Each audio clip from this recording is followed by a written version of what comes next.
Thursday, February 10th here in Korea. A flurry of diplomatic engagements are scheduled for later this week to address regional matters, including North Korea. We have details later on. For now, I have Kwon Soa standing by with the global COVID-19 tallies. Right, Soa. Right, Sunny, let's start on the domestic front. Korea has posted yet another record high of COVID-19 cases, with the majority accounting for Omicron variant infections. In fact, 54,122 cases were posted as of 12 a.m., and that also includes more than 54,000 domestic transmissions, with a drop in imported cases to the double digits. And if we take a look at our graph here, we do see an increase in cases in the past days, and also the average in the daily infections in the past week stands at close to 40,000. Now, moving over to our regional updates, as you can see, we've got Gyeonggi-do province and the capital Seoul at above 10,000. Gyeonggi-do, another rise here to above 17,700, and also apart from a few places in the triple digits, most places are experiencing more than 1,000 cases on a daily basis. And with that, South Korea has confirmed over 1.18 million infections of the virus, and the death toll stands at 6,963, with 20 people having lost their lives in the past day. And we've got patients in severe or critical condition in the 200s for roughly the past 1 or 2 weeks, standing at 282 as of this Thursday.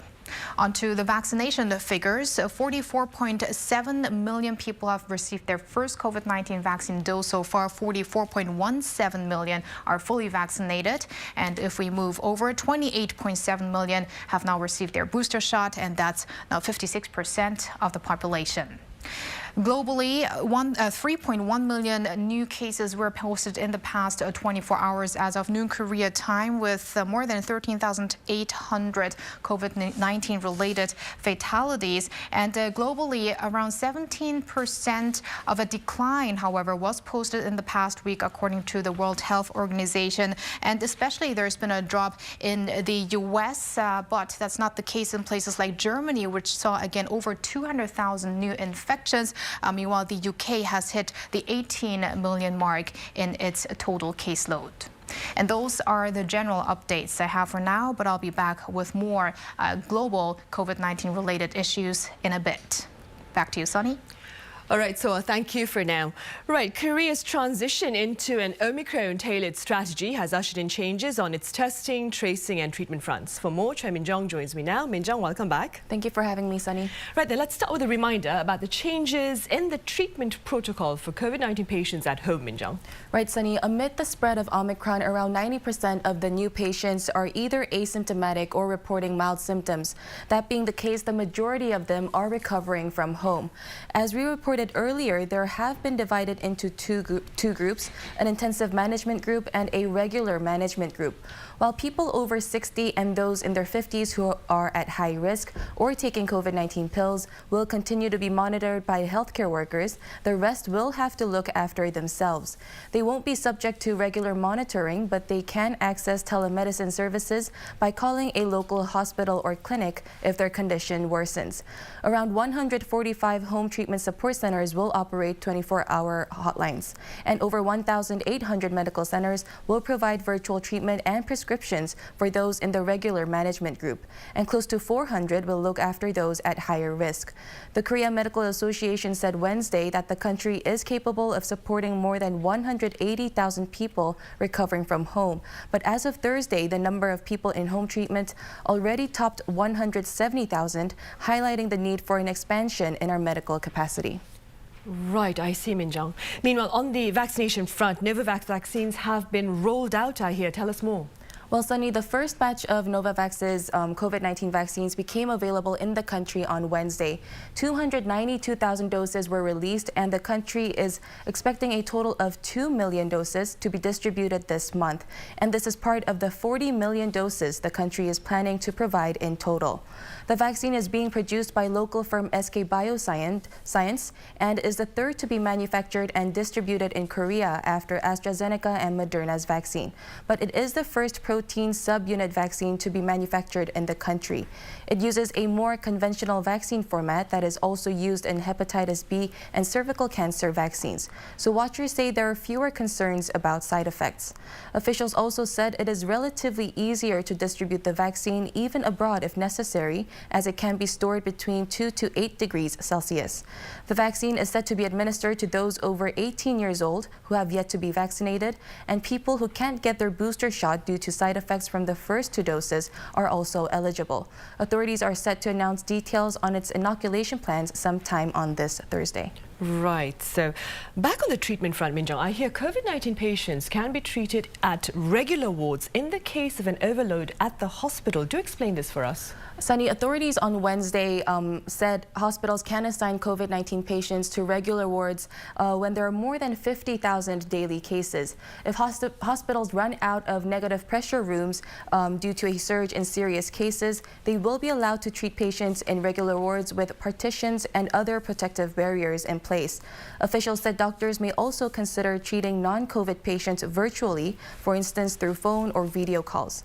Medical workers who are infected may even be allowed to come to work as long as they wear a mask and go through a brief isolation period. Right, which in itself, Minjung, is a very clear indication of the changing strategy here in the country. Now, I believe authorities are also taking a hands-off approach with regard to contact tracing. Tell us more. That's right, Sunny. The QR code check-in system could disappear as part of this change. Currently, everyone has to scan their QR code or write down their personal information when entering public venues. This data was used to keep track of the movement of COVID-19 patients, but the government says the importance of contact tracing has faded as the focus of its containment strategy has shifted more towards high-risk patients and cohabitants of the infected. Earlier, the government also implemented a self-reporting system where COVID-19 patients fill out a survey on their own instead of being questioned by healthcare workers. Meanwhile, on the treatment front, the age requirement for COVID-19 pills could be further lowered to people in their 40s who are at high risk. Earlier this month, officials had lowered the age limit to 50. Right. Minjung, thank you for that coverage. I'll see you on Friday. Thank you. Right. Beyond Korea, authorities in the US are looking to lift mask mandates amid a tangible decline in daily infections. Tell us more. Right, Sunny. The U.S. is one of the countries that seems to demonstrate the typical pattern of the Omicron variant that led to exponential surges and then a rapid fall. And that's prompted some states to get rid of mandatory mask wearing, including New York. Overall cases are down, positivity rates down, hospitalizations are down, cases per 100,000 are down, and new admissions are down. Just a day after Wednesday's announcement, so starting Thursday, New Yorkers won't have to wear protective masks at most public indoor spaces. Proof of vaccination requirements when entering businesses are also to be dropped. Governor Kathy Hochul did say, though, that cities and businesses can make their own decisions in terms of mask or vaccine requirements. The indoor mask mandate was placed 2 months ago as an emergency measure and was expected to come to an end on Thursday, if not renewed. It's not decided yet, though, whether mask rules at schools will be lifted or not, as those expire in 2 weeks. Massachusetts, however, did decide on Wednesday to lift mask mandates at schools starting on February 28th, and California is considering the move too. The CDC, meanwhile, agrees that antivirus policies have to be made at the local level, but for its part is not looking for changes in its mask guidance for now. What I will say, though, is, our hospitalizations are still high. Our death rates are still high. So as we work towards that and as we are encouraged by the current trends, we are not there yet. Right, and so do tell us more about the high numbers that she speaks about. Well, she does mention that there are still high hospitalizations as well as deaths, but the CDC also on Wednesday mentioned that there's been actually a drop in the total number of cases because the 7-day average stands at around 247,000, a little over 247,000, and that's a drop by roughly 44% from the previous week, whereas when the U.S. saw its peak, it had around 800,000 4,000 daily cases. Right, so there has been a tangible drop in daily cases then. Meanwhile, over in Europe, so more countries are looking to relax their restrictions, right? Yes, for instance, a number of German states are easing restrictions, although the country does not appear to have reached its peak of the Omicron variant yet. Similar to the U.S., though, mask rules, curfews, and vaccine system passes are being lifted state by state. Now, meanwhile, in Spain, starting Thursday local time, citizens won't have to wear masks outdoors anymore, with a few exceptions, such as large outdoor events and public transportation venues like train station platforms. Inside, mask wearing continues to be compulsory. Italy is expected to follow suit, with outdoor face masks not required starting on Friday across the country, regardless of regional risk statuses. The Czech Republic on Wednesday announced that the country looks to ease measures gradually until March 1st, starting with a scrapping of vaccine certificates, such as at restaurants and cultural events, but that mask rules are to stay for now. Now, France may also end vaccine pass requirements as early as March, that is. And speaking of France, though, trucker-led protests have started there, speaking up against the current vaccine pass system.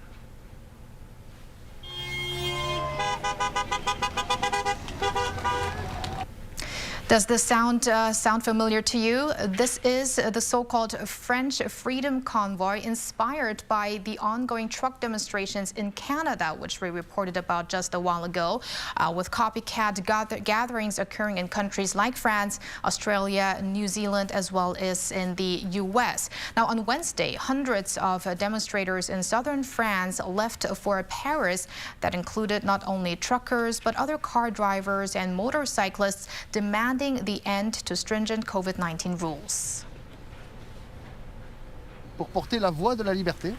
I'm here to carry the voice of freedom, to try and make it heard that we've had enough. We have had enough.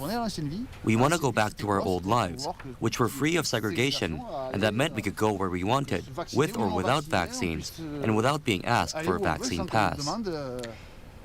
The protests, which started in Canada's capital, Ottawa, have been going on for 2 weeks now, with truck drivers blocking a key border between Canada and the U.S. That's now initiating concerns of economic disruptions as well.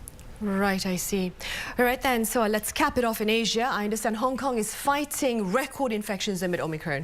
Right, Hong Kong's daily infections almost doubled to a record 1,161, surpassing 1,000 for the first time. Also, 2 people have died from the virus, the first deaths in 6 months. And it's not expected to be over soon. For now, we can see infections are rising exponentially, and most likely we're not going to be able to get case numbers down until there's a peak in infections, because the virus effectively runs out of steam. Hong Kong is facing the biggest test yet to its zero COVID strategy, with close to 4,000 cases having been confirmed in the past 2 weeks, bringing the total to above 17,000. Hong Kong reported just 2 infections in December before Omicron hit. Hong Kong's leader Carrie Lam expressed apologies to the public for lengthy queues for testing or admission into isolation facilities, that is, as authorities are trying to enhance testing capacity. So it appears that Asian countries now, following the U.S. and Europe, now are transitioning from the Delta wave to the Omicron wave, and many still have to see the peak in cases, just like here in Korea. And last but not least, Korea, meanwhile, has become the 48th country with the highest caseloads in the world now, just having been the 50th a day ago. Right. Right. So as always, thank you very much for that. I'll see you on Friday. See you.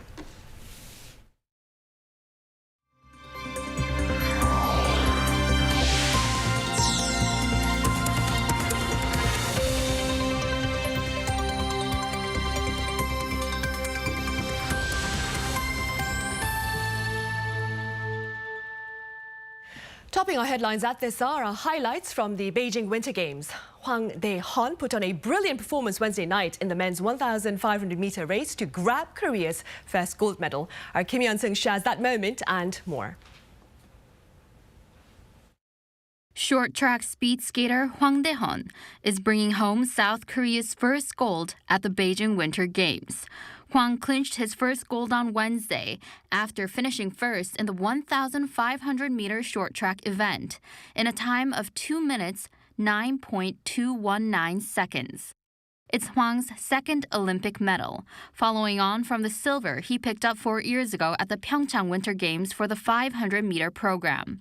Now, with 1 gold and 1 bronze to its medal count, South Korea is in joint 15th place, along with Australia in the medal rankings at this Olympics. The women's short track team will also be gunning for gold this Sunday in the 3,000-meter relay.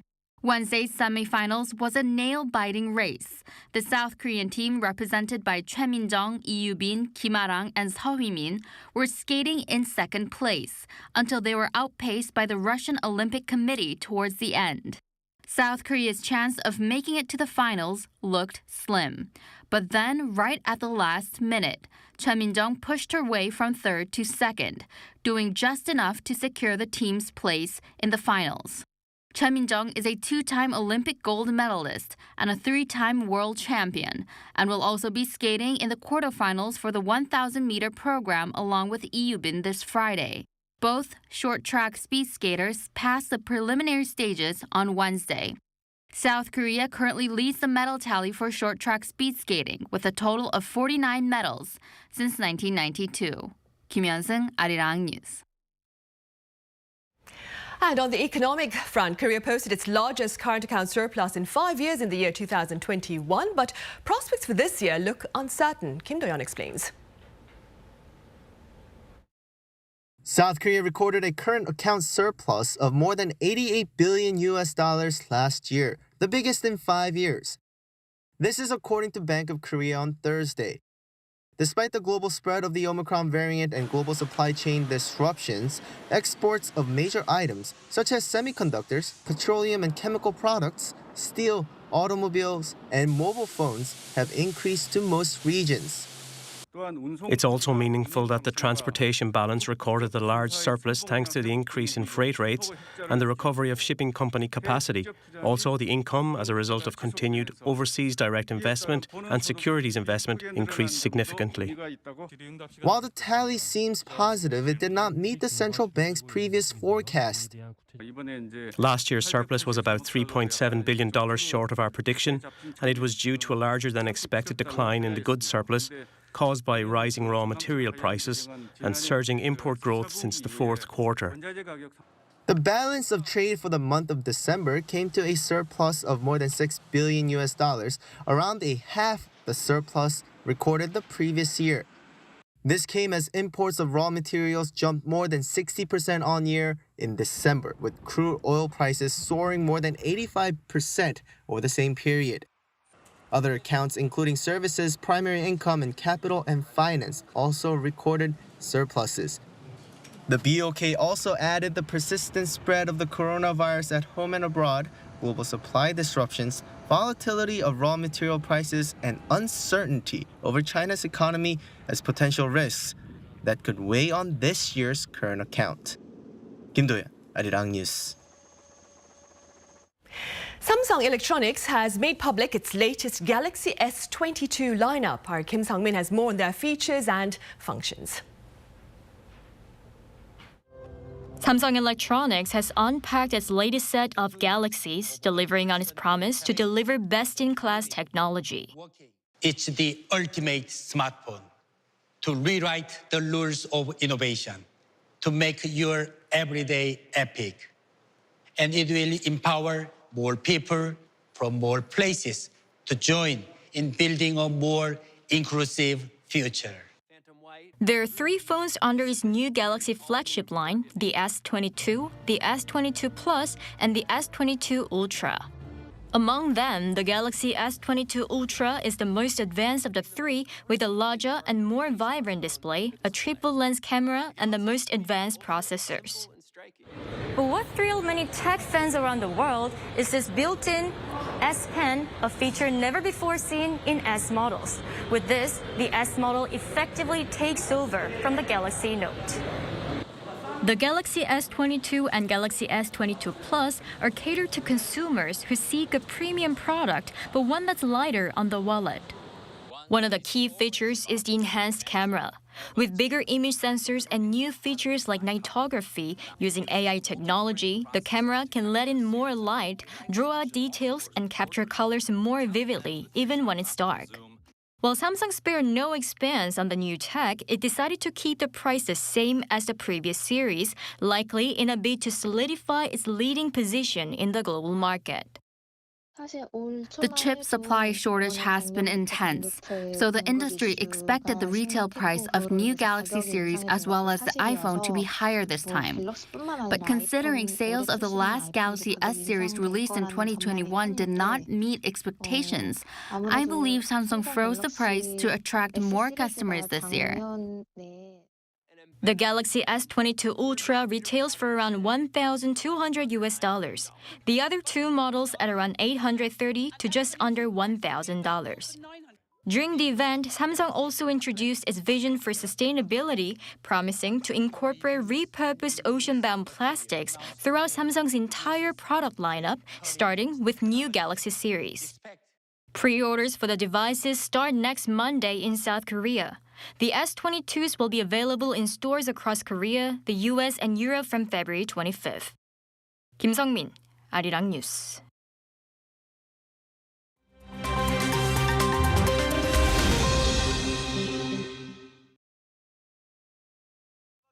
Let's take a look at what's going on in the world now. Not just shopkeepers and ordinary citizens, but also members of Turkey's main opposition party got together and set their energy bills on fire on Wednesday to protest against these surging prices. For many business owners, they want to see some changes made quickly before next month's bill is issued. We want the local administrators and bureaucrats to hear us. We want them to respond to our pleas and find a solution to this before we receive the next bill. The latest protest comes as inflation leaped to near 50% in January, raising the cost of living for Turks, who are already struggling to make ends meet after a massive currency crash in December. While the government raised the minimum wage by 50% this year, it's also hiked prices for gas, power, petrol, and road tolls to account for import price volatility. In response, a presidential spokesperson said a new measure regarding energy bills would be announced very soon. Thousands of protesters took to the streets of Buenos Aires on Tuesday, demanding the government scrap its debt deal with the IMF. Demonstrators rallied outside the country's iconic government building, the Casa Rosada, to voice their opposition against President Alberto Fernandez's deal with the IMF in January for a $44.5 billion standby agreement. The deal would see debt payments pushed back, but involve pledges to meet certain economic targets agreed with the lender, which protesters say will cause further economic turmoil in the country.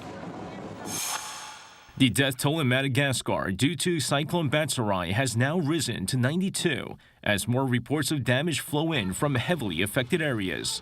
Authorities fear the death toll could rise even further, as they say most of the victims had drowned or been crushed when their houses collapsed. The deadly cyclone slammed the Indian Ocean island last Saturday and comes just 2 weeks after Cyclone Anna killed 55 people and displaced 130,000 in a different region of the country. Pope Francis on Wednesday condemned assisted suicide as an unacceptable deviation from medical ethics as the Italian parliament resumed talks on a law to regulate it. Speaking at his general audience, the pontiff spoke in favor of care programs to help terminally ill patients live as comfortably and humanely as possible. Back in 2019, Italy's constitutional court partially decriminalized assisted suicide under certain conditions, but said it's up to the parliament to fully pass it. A poll by one research group in 2019 showed that 92% of Italians were in favor of allowing assisted suicide. 이승재, 아리랑 뉴스.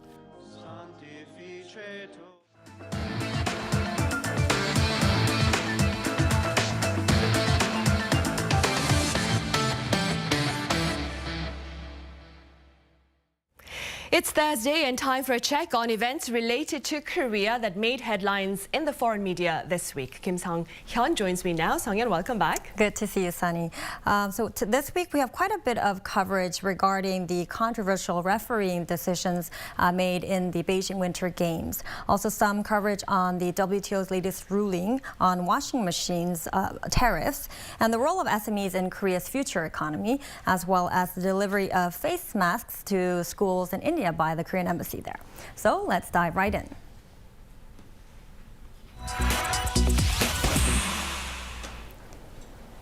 ESPN wrote that even though Korea had filed complaints regarding the disqualifications of two of its short-track speed skaters at the Beijing Games, Hwang Dae-heon won gold in the men's 1,500 meters on Wednesday.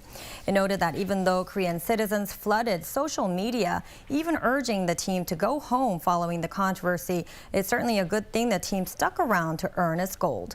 The report also mentioned that Hwang downplayed all of the fierce reaction to the disqualifications, saying Wednesday's race was the cleanest race, which was their strategy. The New York Times had written in detail about the controversy from earlier this week. The Times made note that Hwang was a strong medal contender indeed, being the world's second-ranked 1,000-meter skater in the world this season.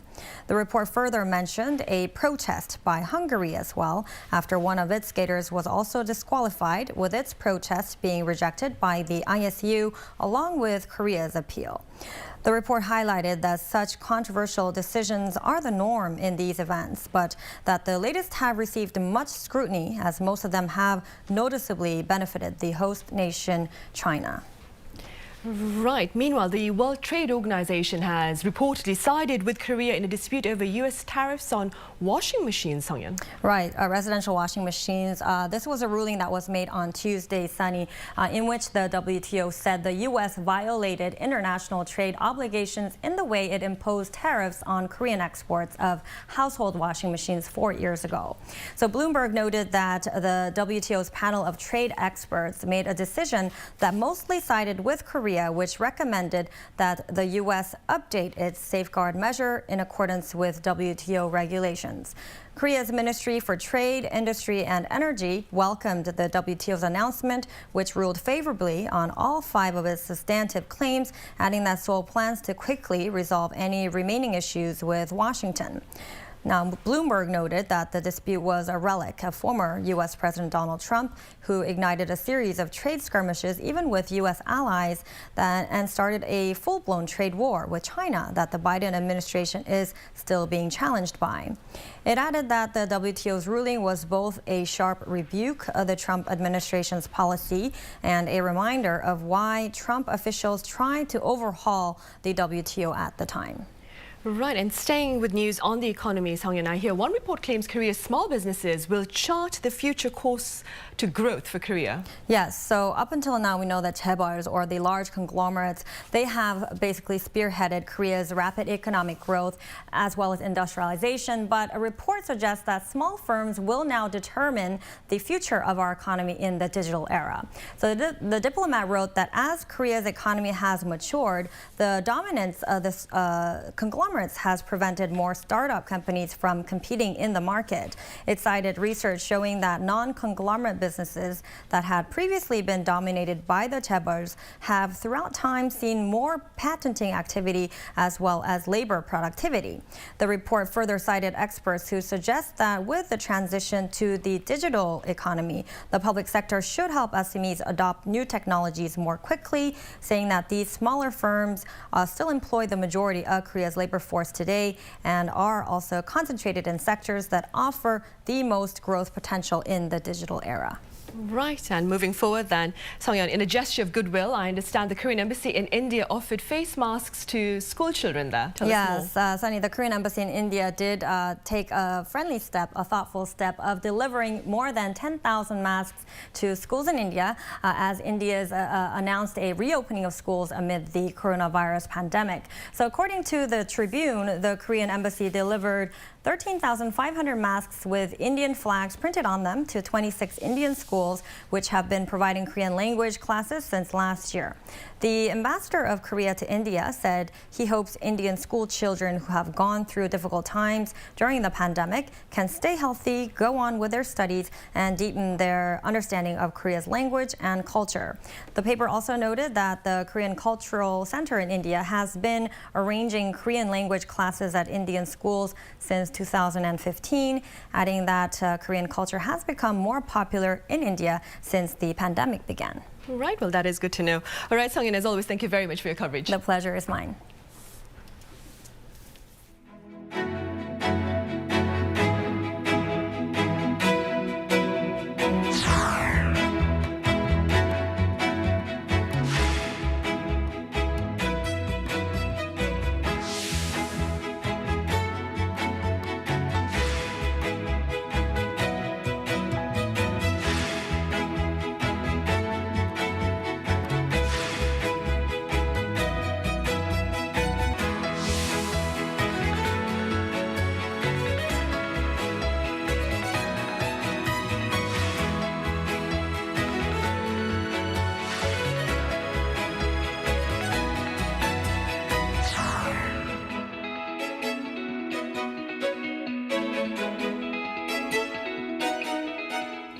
Come Saturday this week, Foreign Minister Hwang Dae-heon will meet with U.S. Secretary of State Antony Blinken and Japanese Foreign Minister Yoshimasa Hayashi over in Hawaii to discuss North Korea-related matters. For more, I have Professor Min Chung-hoon from the Korea National Diplomatic Academy. Professor Min, welcome back. My pleasure. I also have visiting Professor An Jun-sung from Yonsei University. It's good to see you again, Professor An. Okay, thank you. Professor Min, let's start off with your thoughts on the significance of the upcoming trilateral talks among the top diplomats from Seoul, Tokyo and Washington. Well, as the news mentioned, there will be the trilateral meeting or the trilateral meeting among the three countries, South Korea, U.S. and Japan, in order to mainly talk about the North Korean issues. But for the past 2 years, the ministers of the three countries talked about the North Korean issues when they met in the multilateral meetings like G7 or G20 meetings. But this time, it is known that the U.S. asked South Korea and Japan for having a ministerial meeting. It's like the separately scheduled meeting in order to just mainly talk about the North Korea and the nuclear programs. So I think that it shows the U.S. perceives North Korea's repeated provocations seriously, and it also expresses an intention that the U.S. want to move forward to resolve the North Korean issues. In addition, I think one of the main reasons why North Korea got repeated provocations nowadays is to draw U.S. attention. So I think the holding the ministerial meetings among the three countries in Hawaii this time will be a clear message to North Korea, showing that U.S. is taking care of North Korean concerns. Right. And Professor An, ahead of Saturday's diplomatic exchange, top nuclear envoys from the three countries are also poised to hold their own talks. Now, I suppose countering North Korea's nuclear ambitions will dominate those talks then. Do you agree? Yes, I agree that. I think that the main agenda would be how to deter North Korean nuclear program. And however, three countries, right, they have different views on the situation. That's the real kind of concern, right? And for example, the South Korean government want to restore the Korean Peninsula peace process, including the end of war declaration. However, the Japanese government is more interested in on the CVID, complete verifiable, irreducible, and dismantlement. So there's a really extreme position, maybe that which used to be taken by U.S. government, right? And also, but however, the U.S. government also have a different view on the same issue. Although they're getting together in the same place, like Honolulu together, but they have a different maybe agenda, priority the way from the government. So that's, I think, a little bit concerned, and we'll have to wait and see how will they come up with their press conference. Right. Professor Min, pundits claim that diplomatic tensions between Seoul and Tokyo have largely hindered the trilateral cooperation, despite efforts by the Biden administration to push that framework forward. Do you agree? Yes, I agree. And I think that it has not been easy for the three countries to closely work together, mainly in terms of the conflict between South Korea and Japan. And regarding the North Korean issues. As Dr. Han mentioned, I also think that South Korea and Japan have got different policy priorities. Specifically, I think the South Korea has emphasized the resuming the nuclear talks between the North Korea and the U.S., while Japan put more importance in the North Korea's denuclearization measures and maintaining economic sanctions on North Korea than the resuming the nuclear talks. And the U.S. has been standing in the middle and tried to strengthen the trilateral cooperation. Meanwhile, North Korea has not responded to U.S. requests to come back to the negotiating table.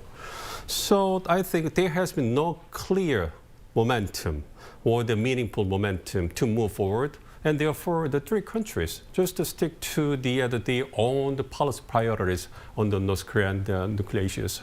It's not good news for South Korea.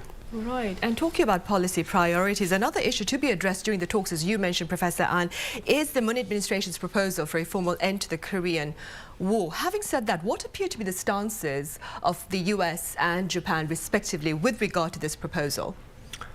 Well, I mean, the different view, right? So, as I mentioned, that the U.S. government is quite different from Korea and Japanese government, and especially you see that what happened in the Ukraine recently, and there was some conflict with the Russian government, and there will be expanding two battle at the same time against China and Russia. I mean, that's really big, I think, pressure on the even U.S. government, right?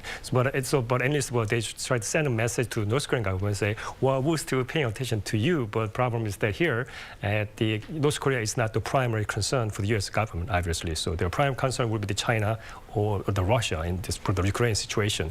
So, but at least when they're making a political gesture saying that we still pay attention to you, they're crying baby strategy. But well, we'll listen to you, but you have to come to the table, come back to the table to talk to us, right? There was problem, however, traditionally, I mean, they try to prefer bilateral talk rather than the multilateral. So that's kind of another problem issue, some problems, but still, you have to open, conversation and continue to wait and see, how they responded. Do you see Japan supporting calls for an end to the Korean War, like a formal end, that is, like the one that the Moon administration is hoping to achieve? Well, very interesting question, right? There's, yeah, but I think yes and no, right? I mean, at least officially, well, they agree, right? But unofficially, yeah, there's some comparative developmental issues. And plus, is it really even Chinese government want to end the war? There's a lot of political, not only the politics, a lot of economic concerns. So I think that's why in order to get any international support would be better. But still, each country have some their dispute, their own issues, problems. Especially we have so many issues with Japan, right? It's not only political and cultural and a lot of issues, economic issues, right? So eventually I think that if we want to get really peaceful, 22nd century, maybe something in the future, maybe you need to get end the war in the eventually sometime.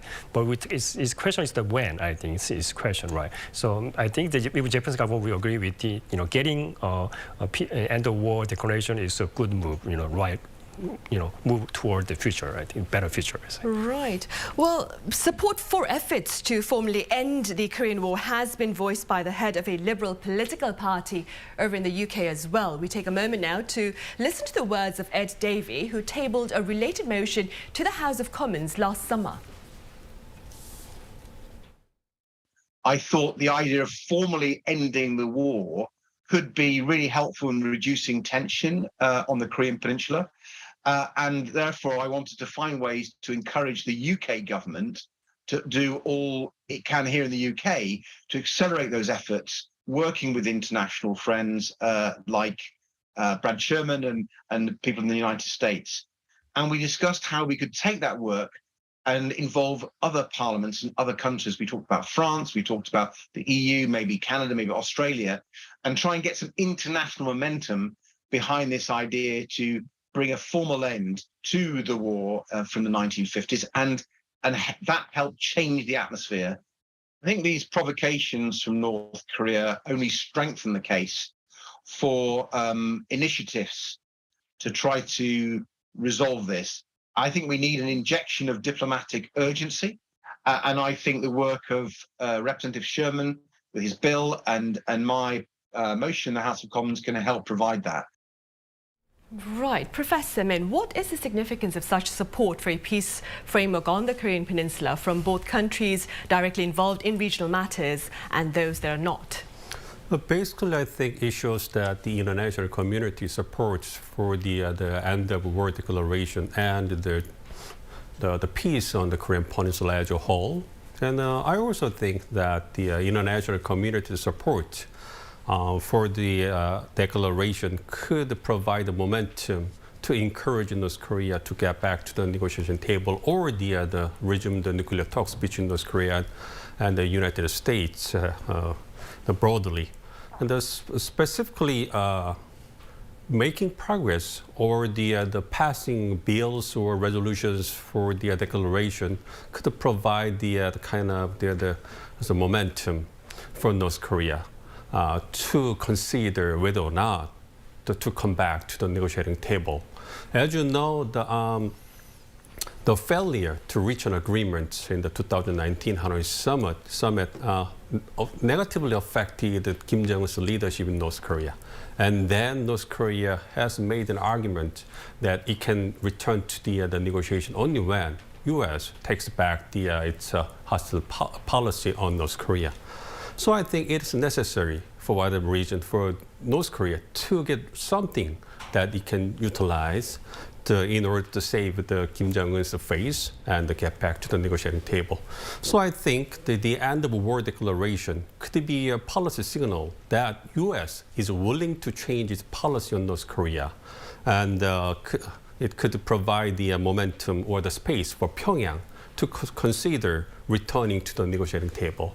Pyongyang desperately needs to get something that it can take advantage of domestically. Right. And Professor An, how do you respond to the thoughts shared by Sir Ed Davey in that particular interview that we had? Yeah, it's very interesting. Actually, two things. First one, I think I agree with that. Forming an international momentum, I think that's a really good move, right direction and right move. And second things, would it be more effective if we get more your neighboring country with the same thing? Like Japan. Can they do that? I mean, I think they will really sincerely try to get the help with Korean government to solve some issues. Resolve some problems. Maybe they should come up with some goodwill gestures, such as maybe they can have end the war, not from the UK, far away from Korea, something neighboring country which is really having some of the issues, and showing goodwill gesture would be good. Good move to work on to upgrade our relations in the future, right? And having said that, Professor An, what are your prospects of securing that kind of regional support from countries around here for tangible peace on the Korean Peninsula, of course, amid Pyongyang's persistent missile tests?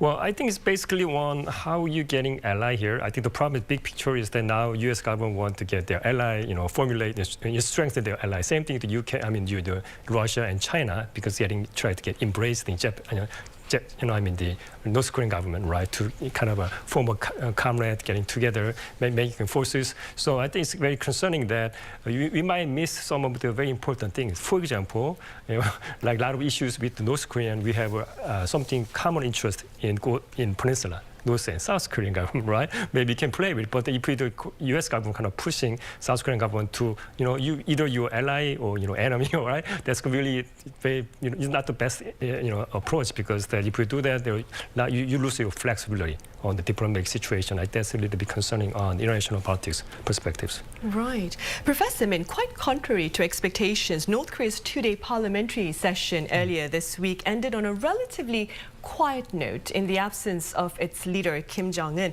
What are your thoughts? Well, basically, I think that North Korea is trying to focus on the coping with its economic difficulties. As you know, North Korea has got serious economic situations, mainly in terms of the COVID-19 economic sanctions and the natural disasters. And in terms of the COVID-19, North Korea had to close its borders for the past 2 years. But nowadays, it seems that North Korea resumes its trading activities with China and Russia, although it's not clear whether North Korea has fully controlled the further spread of the virus throughout its territory. So I think this situation shows that North Korea cannot close its borders anymore, mainly because of its economic hardships. So, and I think that, but meanwhile, I also think that the reopening the borders could be the positive signal to resume the nuclear talks between North Korea and the U.S. because North Korean delegates could get out of the country for the negotiation. And regarding its relations with the U.S. and South Korea, I think North Korea is waiting for the upcoming inflection point, upcoming South Korean presidential election next month. I think North Korea is fully aware that it's not easy for South Korea and the U.S. to move actively to resume the nuclear talks because it's almost over for the current presidential term of the Moon Jae-in government of South Korea. So after trying to enhance its negotiation, the power through the repeated provocations, Pyongyang, I think, is waiting for the situation where the next or the new South Korean government reveals its policy orientation on North Korea. Right, I see. And moving back to the upcoming talks over in Hawaii, Professor Ahn, what message do you expect the trilateral talks among Seoul, Tokyo and Washington to share perhaps with Pyongyang? Well, I mean, personally, unfortunately, I don't think there's a big message change because there's not too much change. They haven't talked. Neither side haven't talked together. So they maintain their initial position. Like U.S. also taking their own position. Also, North Korea is not changing their position. So I don't expect much significant different message from the previous ones, right? It's going to be very similar. I think more important here is that looking at big picture, it's more important that the three countries get together and try to get trilateral action, getting together and then try to, speak in one voice. I think that's the big issue. Sending a message itself, the process itself, sending, I think, big message to North Korea. Right, showing perhaps a unified front. Yeah. Professor Min, some claim Washington's interest in bolstering the trilateral cooperation is simply aimed at countering Beijing. How do you respond? Well, I agree with that kind of point of view because basically I think that the Biden administration has put its policy priority on toward the East Asia on tracking the rise of China. And I also think that the U.S.-China strategic competition also affects U.S. policy toward the Korean Peninsula. Well, as you know, the Biden administration tries to track the rise of China in terms of mobilizing its democratic allies and partners like South Korea and Japan. And so I think that South Korea-U.S. relations and U.S.-Japan relations have been strengthened since the inauguration of the Biden administration. And interestingly, the U.S. has put its emphasis on the working together with South Korea and Japan, even when it deals with North Korean issues. So I think that tracking the rise of China through the close working together with its democratic allies and partners like South Korea and Japan will be maintained throughout the term of the Biden administration. So I think that the U.S. will put the more emphasis or the importance in the improving the trilateral cooperation among South Korea, U.S. and Japan than improving its relations with North Korea. Right. Meanwhile, Professor Ahn, given tensions between the U.S. and China, as well as those between the U.S. and Russia, there are political analysts who believe the alliance among China, North Korea and Russia will gain strategic strength. What are your thoughts? Yeah, I agree. I mean, you see that what happened in the Ukraine situation. And then, very interesting, you see that Ukraine actually bordering not only Russia, also bordering China. Very small, but it's interesting because Chinese government never speak about it, because it's a national security issue as well to Chinese government, but they didn't say anything. So I guess very wondering, and if they will talk about the day maybe Putin never invaded during the Beijing Olympics game, something, but they say it's not true, something. But a lot of things going on between the two countries, two superpowers, and it's kind of changing of environment, atmosphere is kind of helping actually North Korean their positioning because they got more friends now, right? Because they kind of been isolated by even the Russian government, right? Because the stronger political tie between Korea and Russia get stronger, and even the Chinese government, they have much stronger economic tie with two countries. But however, now because of political reason, because of the Biden administration kind of pushing either your friends or your enemies, right? The situation, you take one side, so that's really concern about from the country like Korea, right? You have to take one side, but you have to get. We don't have much, discretion on this problem. So you have to decide it very carefully. Decide how to move in and which direction. Big picture is really better for us. As a big picture, right? Right, Professor Min, what does the potential formation of two separate blocs with South Korea, Japan, and the US on one side, and North Korea, China, and Russia on the other mean for peace efforts, perhaps here on the Korean Peninsula? Well, generally speaking, I think that the security situation of the Korean Peninsula and the relationship between North Korea and U.S. were more stable and positive when the U.S.-China relations was good or favorable or okay. But nowadays we have the situation where the competition and confrontation between U.S. and China are getting deeper and tougher. So the space for cooperation between the two countries is getting smaller, right? So it's not easy to expect that the two countries are willing to work together just for the issue of North Korea when the two countries got the serious competition for the advanced technologies and other things. And in addition, U.S., as I mentioned before today, the U.S. tries to track the rise of China in terms of mobilizing its democratic allies and partners like the South Korea and Japan. And China is doing the same thing, right? China is also trying to mobilize its close old friends or some colleagues like the North Korea, Russia, Pakistan, and Iran, and others. So if the countries are divided into the two blocks or groups, like you mentioned, I think the space for enhancing cooperation across the blocks or the groups for the North Korean issues is likely to be getting smaller, right? So it means that South Korea needs to put more efforts to move forward for the peace process of the Korean Peninsula, as U.S.-China strategic competition is getting intensified. That's good news for South Korea. Right, I see. And very briefly speaking, Professor An, what are your thoughts on the prospects of a bilateral meeting between Seoul and Tokyo in the upcoming talks in Hawaii?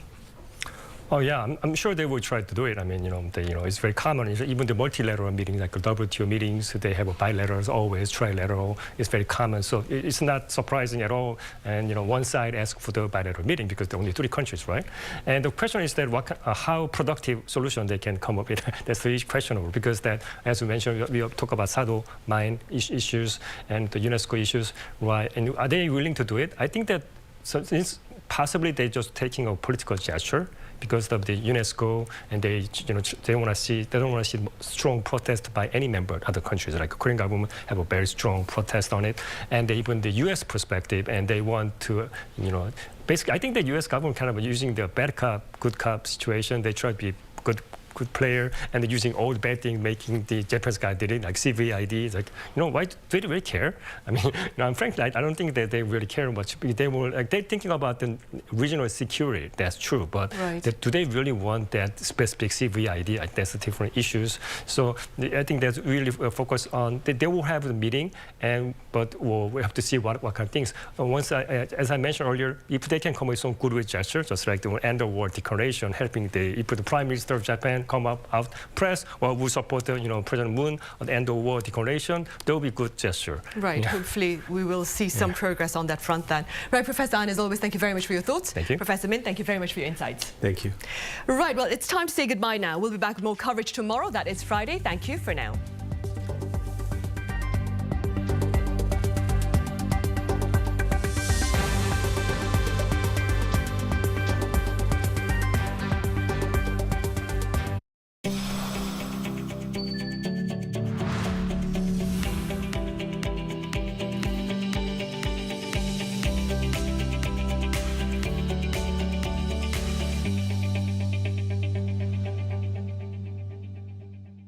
저는 메이저리그보다 태극마크